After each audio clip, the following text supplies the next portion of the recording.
ভীষণই স্বাস্থ্যকর একটি রেসিপি আপনাদের সাথে শেয়ার করলাম।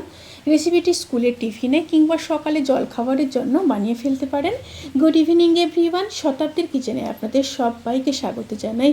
আজকের রেসিপি ওটস অমলেট। তাহলে চলুন শুরু করা যাক আজকের এই সহজ এবং সুস্বাদু রেসিপি। প্রথমে 2 বোল ওটস নিয়ে নেব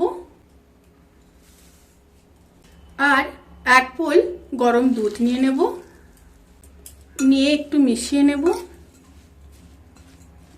এবার ঢাকা দিয়ে 15 মিনিট রেস্টে রেখে দেব। এবার দিয়ে দেব একটা বড় সাইজের কেটে রাখা পেঁয়াজ, ছোট সাইজের কেটে রাখা টমেটো, একটা ছোট সাইজের ক্যাপসিকামের হাফ ক্যাপসিকাম, 2টো কাঁচা লঙ্কা, আর দিয়ে দেব খুব সামান্য ধনেপাতা। একটা ছোট সাইজের কেটে রাখা গাজরের হাফ গাজর আমি গ্রেট করে নিয়েছি। 2টো ডিম দিয়ে দেব, সাথে দিয়ে দেব পরিমাণ মতো লবণ।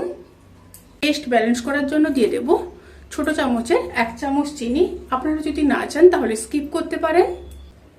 এবার খুব ভালোভাবে মিশিয়ে নেব। এই মিশ্রণের মধ্যে এবার অল্প অল্প দুধ দেব। আগে তো 1 বোল দুধ দিয়েছি, এখনো প্রায় 1 বোল দুধ আমি দিয়ে দেব। দিয়ে খুব ভালোভাবে মিশিয়ে নেব। খুব ভালোভাবে মেশানো হয়ে গেছে। মিশিয়ে নিয়ে আবারও 5 মিনিট একটু রেস্টে রেখে দেব। এবার ফ্রাইং প্যানের মধ্যে সামান্য বাটার দিয়ে দেব। এক্ষেত্রে আপনারা সাদা তেল দিয়েও করতে পারেন। এই সময় স্টিমটা কিন্তু একদম লোতে থাকবে। এবার ব্যাটারটাকে দিয়ে দেব।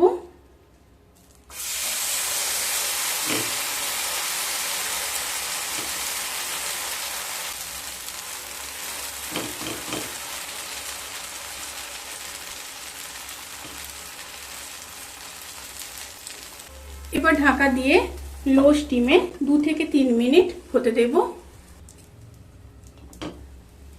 উপর পোর্শনটা যখন এইভাবে হয়ে আসবে খুব সাবধানে উল্টে দেব।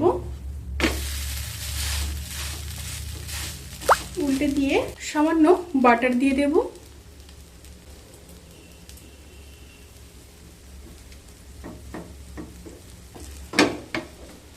আবার ঢাকা দিয়ে 2 মিনিট হতে দেব।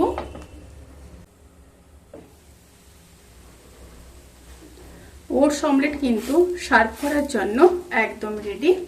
এইভাবে সমস্ত অমলেটগুলোকে রেডি করে নেব। রেসিপিটি কেমন লাগলো প্লিজ কমেন্ট করে জানাতে কিন্তু ভুলবেন না। যদি ভালো লেগে থাকে তাহলে সাবস্ক্রাইব করে পাশে থাকা বেল আইকন প্রেস করে নোটিফিকেশান অল করে রাখবেন।